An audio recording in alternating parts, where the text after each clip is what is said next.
un thème qui est très sensible et qui est très grave. Grave et sensible, grave de par les conséquences de l'acte et sensible parce que quand on l'a vécu dans sa famille ou quand on y est exposé, quand on y pense, eh ben ça fout les jetons, c'est douloureux, c'est compliqué. Euh, le suicide est quelque chose voilà, de très complexe à aborder et c'est une vidéo où je vais mettre peut-être un peu moins d'humour parce que voilà, c'est des trucs, c'est toujours délicat. Le suicide, je vais t'en parler dans cette vidéo-là. Ma vision de ce que c'est, de mon vécu, de la relation que j'ai eue avec ça, et parce que c'est la chaîne, parce que je sais qu'il y a beaucoup de croyants, voilà, de pratiquants de différentes religions, principalement des chrétiens sur la chaîne. Et donc on va faire le lien entre le suicide et la religion. Est-ce que c'est bien, est-ce que c'est mal, voilà, les croyances aussi qu'il y a derrière ça. Donc on va traiter un petit peu les deux dans cette vidéo. À tout de suite.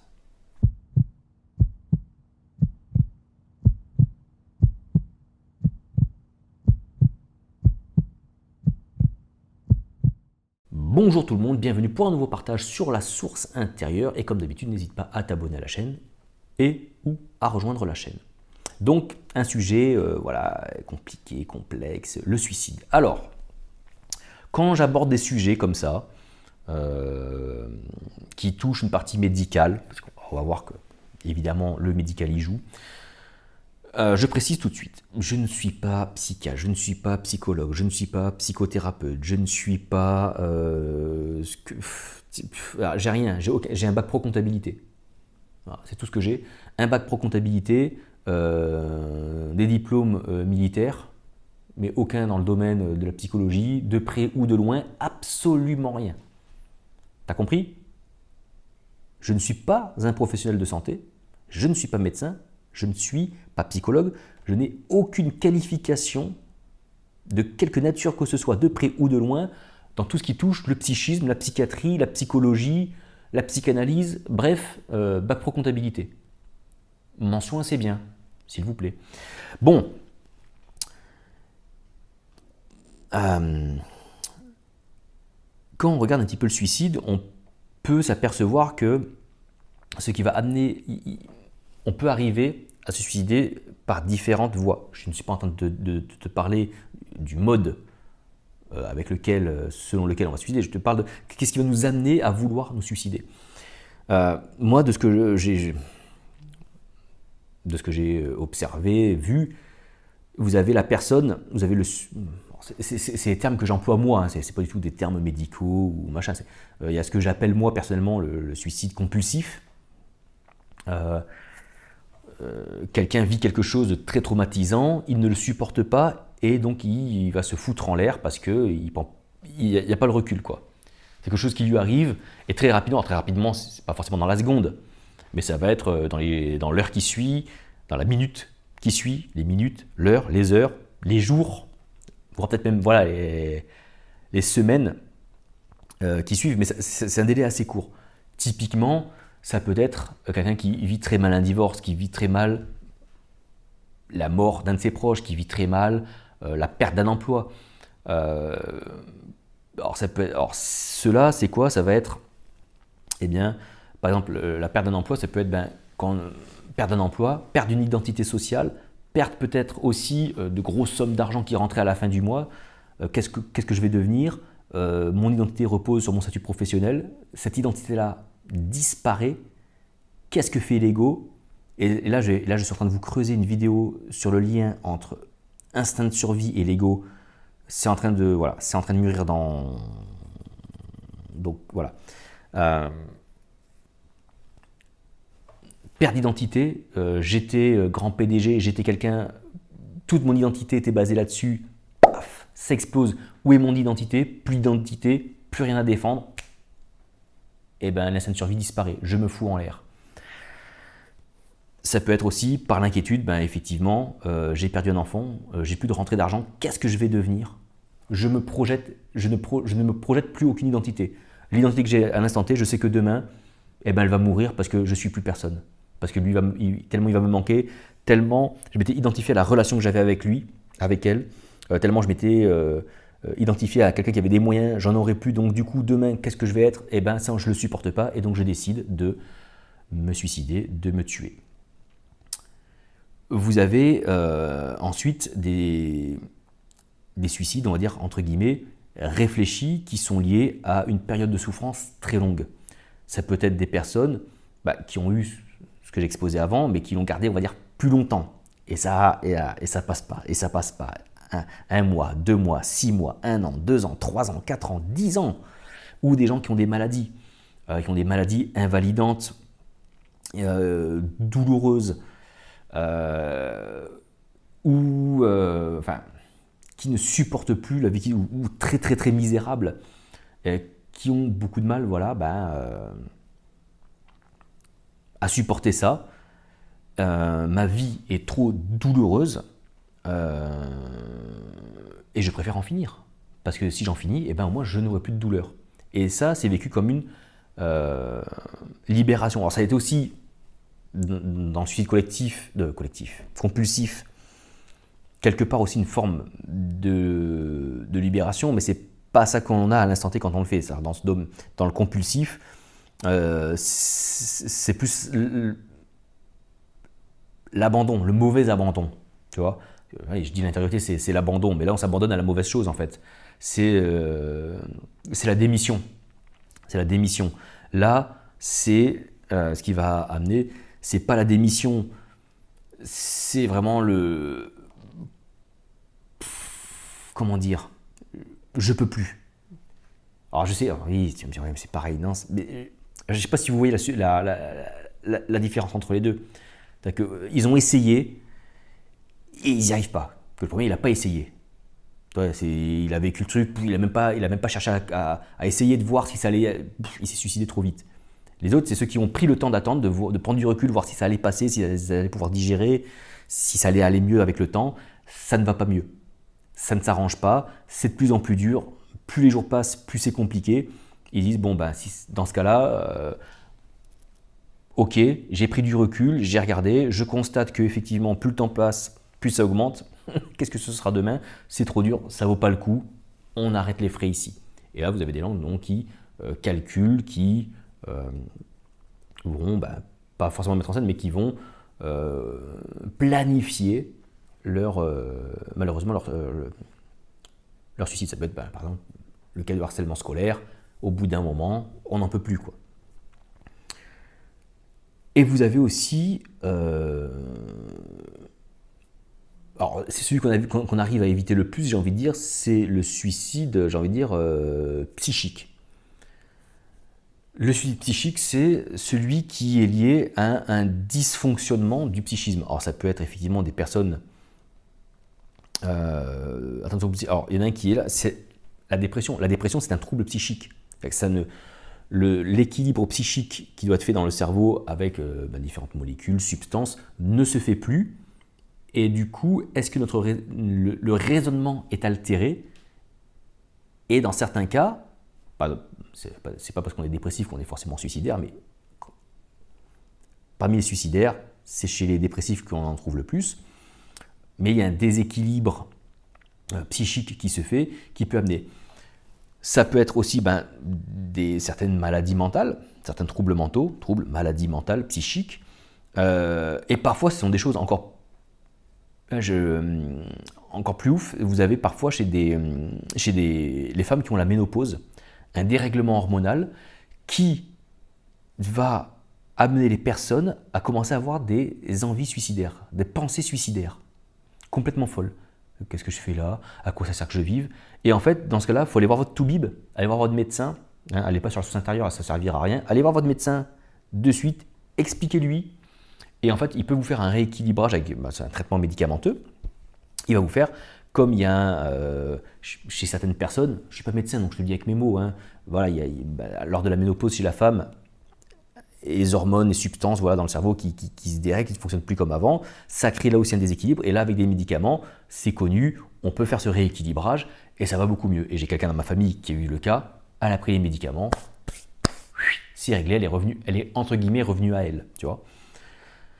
Et vous avez des gens, alors ça on le trouve chez les anciens toxicomanes, ils ont certains médicaments, comme la drogue qu'ils ont pris garde encore des traces, a fait des séquelles dans le cerveau. Si derrière ils prennent des médicaments pour un traitement qui n'a rien à voir avec le psychisme, ça peut être des médicaments, alors je dis n'importe quoi, parce que je ne suis pas médecin, hein, mais ça peut être j'en sais rien, un traitement pour le rhume, pour une pneumonie, pour une arthrose, tu vois, j'en sais rien, des médicaments qui n'ont rien à voir avec un trouble psychique ou avec la dépression ou avec l'anxiété, qui n'ont rien à voir avec ça, mais parce que ces médicaments contiennent des substances, ils contiennent des molécules qui arriver dans un cerveau qui a gardé des séquelles dues à des prises de drogue répétées, ça va foutre la merde. Et donc la drogue en elle-même, pareil, elle arrive, elle fait des séquelles au cerveau, et l'envie suicidaire peut arriver aussi par la consommation de drogue. Drogue, alcool. Ça flingue les neurones, ça flingue le cerveau, et ben il y a des personnes chez qui ce déséquilibre les amène à mettre fin à leur jour. Je t'ai dit juste avant que voilà, j'étais en train de faire le lien entre l'instinct de survie et l'ego, parce qu'il y a un lien entre les deux, ce qui est évident, qui n'était pas pour moi, mais aujourd'hui qui est évident, de par les connaissances que j'acquiers. Et le point commun que l'on peut faire, alors je mettrai la dernière catégorie de suicide de côté. Elle est vraiment liée à un dérèglement psychique dans le cerveau. Et de toute façon, je veux dire, les 3 suicides, alors peut-être qu'il y en a d'autres, hein, je n'ai pas tout étudié, mais les 3 principaux que je vois, les 3 de toute façon, il y a un dérèglement, c'est-à-dire qu'il y a un déséquilibre. Alors on va dire oui, mais c'est émotionnel. Et les émotions, c'est de la substance, c'est de la molécule, c'est du pfff dans le cerveau. Et dès lors que le cerveau n'est plus en équilibre, il peut se passer des choses. Et notamment au niveau de l'identité. Et moi, tout est lié à l'identité. C'est-à-dire qu'à partir du moment où ton identité, soit tu ne la retrouves plus, soit tu ne l'aimes plus, ou soit elle est complètement brouillée de par la prise de substances, ou de dérèglements hormonaux, ou voilà, ça meurt. C'est-à-dire que l'instinct, l'identité est très lié à l'ego, est très lié. En fait, l'identité, c'est le jeu, c'est la singularité.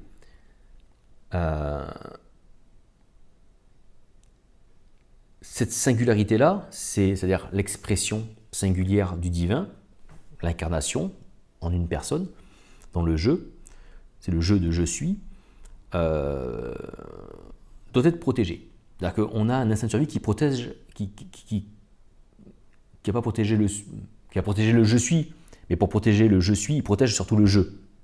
Il est l'enveloppe, et c'est un peu le maillon faible. Donc, pour éviter que ce jeu a besoin d'être protégé des éléments extérieurs, et donc se développe l'instinct de survie, que l'on confond avec l'ego, mais ça c'est le truc que je suis encore en train de creuser, c'est pas encore tout à fait clair dans ma tête.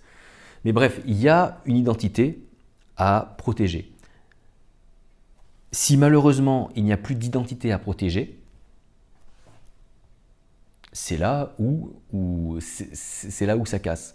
Et l'identité, elle est vraie au niveau d'individus, elle est vraie aussi au niveau d'une nation, d'un royaume, d'une collectivité, d'un groupe. C'est-à-dire que une identité, une entité, qu'elle soit individuelle comme nous, ou qu'elle soit collective, s'il n'y a plus d'identité, eh bien ça meurt. Donc, qu'est-ce qu'il faut faire? C'est préserver son identité. Et lorsque l'on peut avoir comme ça des envies suicidaires, des choses comme ça, c'est que quelque part, donc il a pu se passer des choses dans la vie, donc ça, déjà, allez voir un putain de médecin déjà, un spécialiste, allez voir le bouche à oreille, qui est bon, parce que dans ce domaine-là, chez les psychiatres, il y a aussi des bons et des mauvais. Voilà. Mais allez voir quelqu'un. Faites-vous entourer de suite. Ne restez surtout pas seul déjà. Et moi, je vais te raconter ce qui s'est passé. Ce qui s'est passé, c'est que tu le sais, normalement, parce que ma vidéo qui bat tous les records de la chaîne, c'est ma vidéo sur mes troubles anxieux généralisés que j'ai eu pendant 5 ans. C'était assez bizarre. En fait, parce que j'avais toujours l'identité de moi, de quelqu'un de stable, de raisonné, rationnel, qui calcule, un vrai cartésien, tu vois.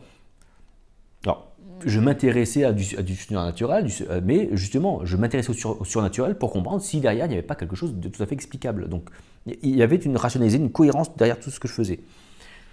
Et puis, pour moi, voilà, et pour moi, tout ce qui était la dépression, c'était des choses qui étaient très loin de moi. Il n'y avait pas de cas dans ma famille. Enfin, voilà, ça ne me venait pas à l'idée. C'est pas des choses auxquelles je pensais. Et puis arrivent les troubles anxieux généralisés. Et là, tu te retrouves de je suis une personne saine, normale, tout va bien dans ma vie, à putain, j'enchaîne les crises d'angoisse, j'ai peur de tout, j'ai une boule au ventre, je perds 15 kilos en 2 semaines parce que j'arrive plus à manger. Qu'est-ce qui se passe? Qu'est-ce qui se passe? Qu'est-ce qui m'arrive? Et là, ça commence. Et là, tu dis, mais t'as peur de devenir fou. Mais si je deviens fou, quelque part, c'est une perte de l'identité. Qu'est-ce que je vais devenir? Et ça part. Et ça part, et ça part, et ça part. Et ça part là-dedans. Et les ruminations. Et on y va, et on y va. Et tu commences à t'enseigner. Troubles anxieux généralisés, dépression. Et moi, dépression égale suicide. Ah, pour moi, je faisais un raccourci là-dessus. À tort. Parce que. À tort, tu vois. Mais pour moi, c'était ça. Et là, dès que j'ai eu ce mot arrivé, ça m'a foutu une pétoche, ça m'a foutu la trouille. Parce que je me dis, ben en gros, je vais mourir. Et j'ai pas envie de mourir. Et du coup, il y a quelque chose de très paradoxal qui s'est créé, c'est que j'ai commencé à développer une peur. J'avais peur d'avoir des envies suicidaires. J'avais pas envie de me suicider, j'avais pas envie de mourir. Donc j'avais pas envie de me suicider. Mais j'avais développé du coup la phobie d'en avoir envie. C'est chelou, hein? Mais du coup, c'est quelque chose de tellement terrible à vivre. C'est 5 ans. C'est-à-dire que toute la journée, tu te focalises sur la moindre pensée que tu as. Et dès que tu as un trouble anxieux qui arrive, eh ben tu dis, ça y est, j'angoisse. Si j'angoisse, du coup, je vais faire une dépression parce que je vais pas être bien. Et du coup, si j'ai une dépression, je vais pas me suicider. Et tu te fais des films. Tu te fais ce qu'on appelle des pensées noires, des pensées obscures. Tu broies du noir. Parce que tu n'arrives plus à te projeter dans ton futur, en fait. Enfin, j'y arrivais, je me disais, ben ouais, dans ma carrière professionnelle, et quand j'ai vu un bon professionnel de la santé, c'est ce qu'il m'a dit. Il m'a dit, mais vous arrivez à vous projeter. Vous arrivez à vous projeter et vous arrivez à dormir. Donc il m'a dit déjà, calmez-vous, voilà. Mais si tu veux, de l'identité que j'avais de moi, d'une personne saine, psychologiquement posée et tout, à quelqu'un qui fait... Putain, pour moi, il y avait un fossé, je suis en train de dépérir, qu'est-ce qui m'arrive, qu'est-ce qui se passe? Et donc, j'ai développé ça, la phobie des pensées suicidaires. J'avais développé ce truc complètement chelou, en fait. Et du coup, ça se creuse. Donc, c'est des troubles anxieux, c'est des crises d'angoisse qui se manifestent. Et du coup, alors tu vas me dire, déjà, c'est pas drôle quand tu es dans un milieu, on va dire, entre guillemets, athée. Hein, mais quand tu es chrétien évangélique, que tu vas dans les assemblées de Dieu, pentecôtistes, que voilà. Et là, ça devient compliqué. Donc, j'étais allé voir un pasteur. Qui...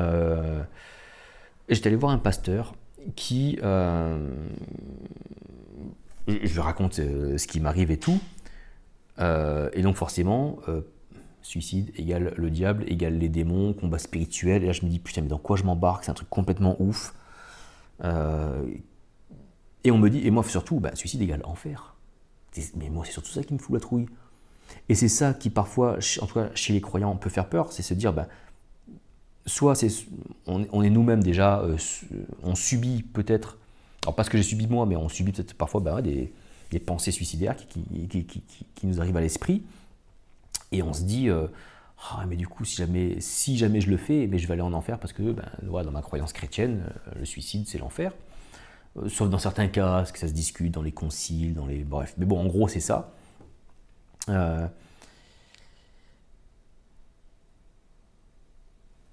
Et donc, ça nourrit. Tu vois, ça nourrit ton anxiété nourrit ta phobie se nourrit d'elle-même, qui nourrit. Et c'est vraiment un cercle merdique. C'est un cercle vicieux de merde, quoi. Tu t'y enfonces toujours plus. Moi, j'ai envie de te dire, alors, tu pourras prendre, oui, alors les croyants, ils vont me sortir le Coran, la Torah, la Bible, il est marqué que, machin, ok. Il est marqué ce que tu en comprends. De ce que l'on peut voir, est-ce que, si on part du principe que Dieu envoie les gens en enfer au paradis, partons de ce principe-là. On part de ce principe-là, auquel je n'adhère pas, mais partons du principe que Dieu envoie des gens en enfer au paradis, selon ce qu'ils ont fait. Est-ce que c'est de ta faute si tu te suicides? C'est là la question qu'il faut se poser. Est-ce que c'est de ta faute si tu en arrives à te suicider? Moi, je crois au déterminisme. Enfin, c'est pas que je crois au déterminisme, c'est que je constate le déterminisme, qui n'est pas une fatalité. On peut en sortir. Mais avant d'en sortir, on est régi par ça. Et donc, tout ce que l'on va passer comme trouble, tout est déterminé. C'est-à-dire que celui qui en a marre, qui veut se suicider parce que ça fait 20 ans qu'il a une maladie incurable qui lui fait souffrir le martyre, il a un mal de chien tous les jours, il a des aiguilles, c'est comme des poignards qui lui transpercent tout le corps, il en peut plus, ça fait 20 ans qu'il vit avec. Tu crois quoi? Imagine, Dieu il va dire, tu t'es suicidé, bah ouais, mais en même temps, je veux rien savoir. Moi, j'ai envoyé mon fils à la croix, hein, c'est bon quoi. Donc si lui il a pu subir ça, toi aussi. Franchement, est-ce que le mec, est-ce que celui qui a eu des troubles psychiques parce que il a pris de la drogue, s'il a pris de la drogue, tu viens pas comme ça la drogue, on t'y a amené, ou même celui qui a des troubles psychiques parce que sa mère fumait et buvait comme une grosse conne quand elle était enceinte. Du coup, le gamin il naît avec un déficit mental. Qu'est-ce qui se passe? C'est de sa faute à lui. Si, d'un coup, son règlement l'amène à se tuer, celui qui subit un gros choc émotionnel et qui se fout en l'air dans les minutes qui suivent parce que, à tort, il a cru qu'il n'allait pas pouvoir gérer. C'est sa faute à lui.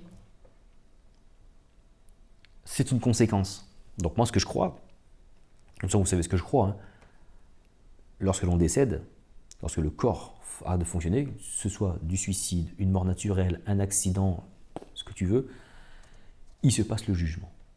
Le jugement, c'est quoi? C'est la crise. La crise, c'est l'épreuve. C'est-à-dire que tu es purifié. Tu passes dans un feu. Et ce feu va te révéler ton identité, ta véritable identité.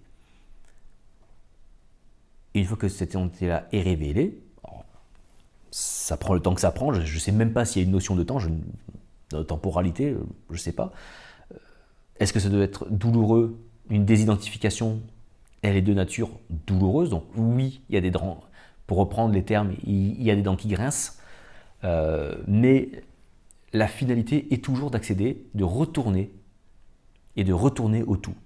Et de retourner dans ce tout, débarrassé des impuretés, de ce qui est incohérent, pas harmonieux, et qui donc a été brûlé, consumé, il disparaît. Moi, c'est ce que je pense. Donc, et puis bon, j'ai envie de te dire, pense à Salomon, quelque part. Salomon, grand héros biblique, quelque part, des personnages bibliques qui se suicident, il y en a, et pas n'importe lesquels, tu vois. Regarde, fais tes recherches, tu verras, pas n'importe lesquels. Est-ce qu'ils y vont ou pas au paradis? Est-ce qu'ils ont été rejetés, à mon avis, tu crois par Dieu ou pas? Maintenant, regarde, est-ce qu'on est d'accord qu'il n'y a qu'un seul Dieu, hein?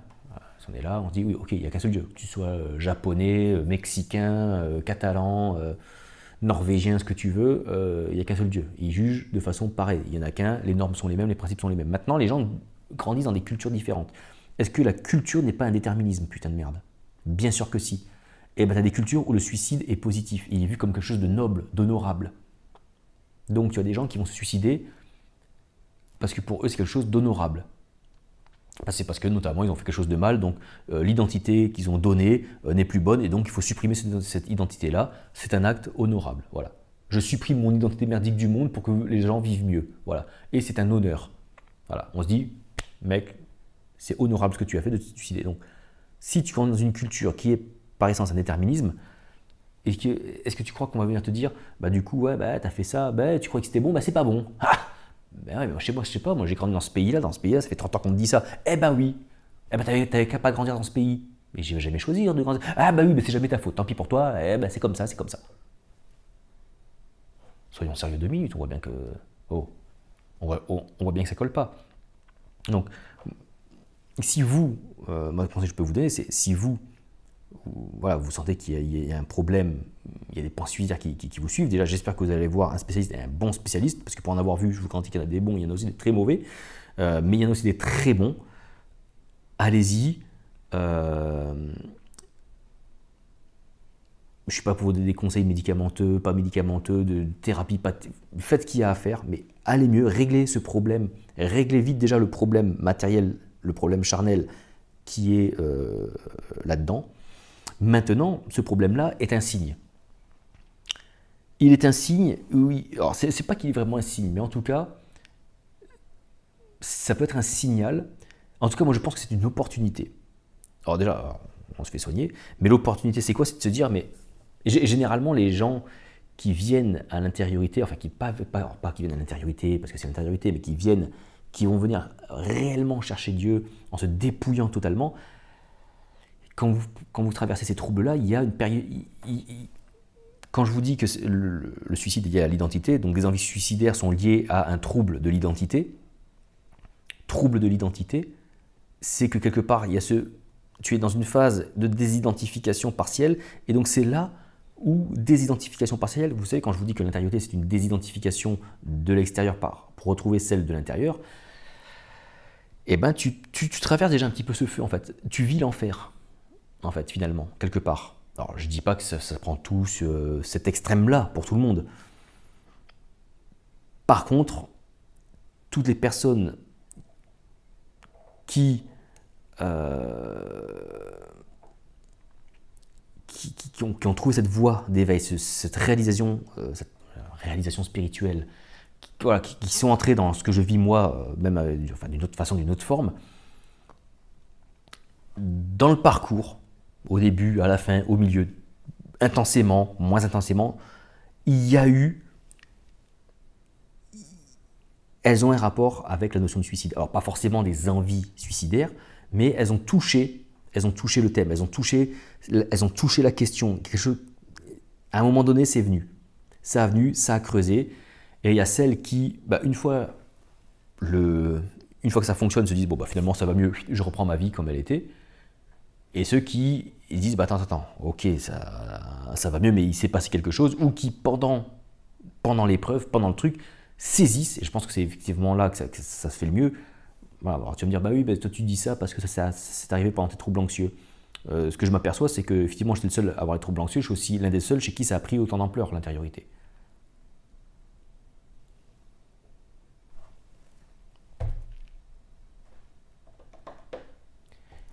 Et des personnes que je connais chez qui ça prend, c'est aussi des personnes qui sont dans des périodes de troubles. Parce qu'elles s'abandonnent plus facilement, parce qu'elles sont déjà dans un process de désidentification psychique, mais du coup qui ouvre entre guillemets la voie. Ça fait comme une crevasse qui s'ouvre. Attends, on sait pas ce qu'il y a, on comprend pas, on l'a pas voulu, c'était pas voulu, pas désiré, c'est subi, du coup qu'est-ce qui se passe, quoi, quand, comment. Donc moi ce que je peux vous dire c'est, allez voir quelqu'un pour réparer le mécanisme psychique, mais dites-vous aussi que c'est l'opportunité de vous mettre à l'intériorité, dans la pratique. Voilà. Faites les deux. Elles ne sont pas incompatibles, il n'y a pas de contre-indication, ça va bien se passer. Ça va bien se passer. Ça va très bien se passer. Donc quand tu rentres dans l'intériorité sans saisir ça, les gens qui disent ouais mais ça fait 3 mois que je pratique l'intériorité, je commence à ressentir des angoisses, c'est bizarre, donc j'arrête. Donc c'est diabolique. Oui. Donc c'est diabolique parce que du coup non c'est la mort à soi-même. C'est pas cool.